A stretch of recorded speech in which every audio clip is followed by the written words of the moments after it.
Bonjour les amis, nous retrouvons Matthieu. Mais donc cette fois-ci, nous quittons le fameux chapitre 23 et sa hargne des scribes et des pharisiens, et nous sommes dans le chapitre 24. Nous allons voir les versets 42 à 51. Nous allons voir en fait deux évangiles, un aujourd'hui et un demain, qui nous parlent de la notion de l'heure et du veilleur. Voilà. Veillez donc, car vous ne savez pas quel jour votre Seigneur va venir. Vous le savez.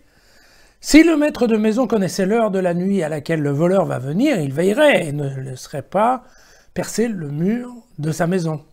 Voilà pourquoi vous aussi, tenez-vous prêts, car c'est à l'heure que vous ignorez que le Fils de l'homme va venir.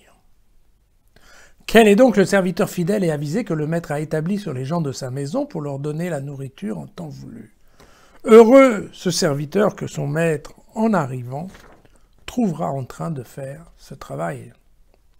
En vérité, je vous le déclare, il l'établira sur tous ses biens.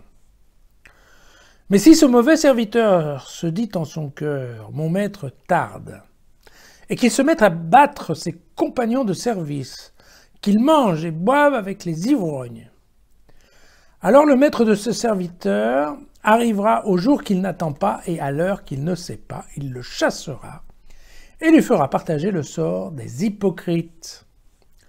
Là seront les pleurs et les grincements de dents. Alors voilà, bon, on a lu un passage assez équivalent chez Luc qui était au chapitre 12, les versets 42-46. On les a vus le 7 août dernier, donc c'est quand même récent. Les deux textes sont assez similaires, en fait. L'idée, elle est simple, c'est qu'on ne sait pas l'heure, mais à la fois c'est simple et à la fois c'est flou. Pourquoi? Parce que le passage ne nous dit pas de qu'est-ce qu'on doit attendre à l'heure H. Très clairement, parle-t-on de la fin du monde? Parle-t-on de l'heure de notre mort? Parle-t-on du jugement dernier? Parle-t-on du retour de Jésus? On ne sait pas trop. Le Fils de l'homme va venir, oui c'est vrai que ça fait penser à la parousie, mais enfin écoutez, c'est quand même pas très clair cette histoire-là.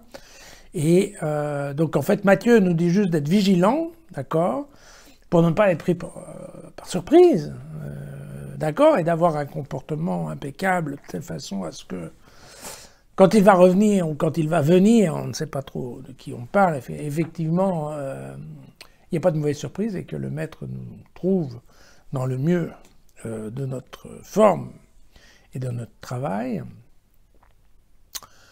Mais très clairement, il y a un flou là-dedans, est un flou un peu artistique, on ne sait pas exactement de quoi on parle, si ce n'est qu'il faut qu'on fasse attention. Bon.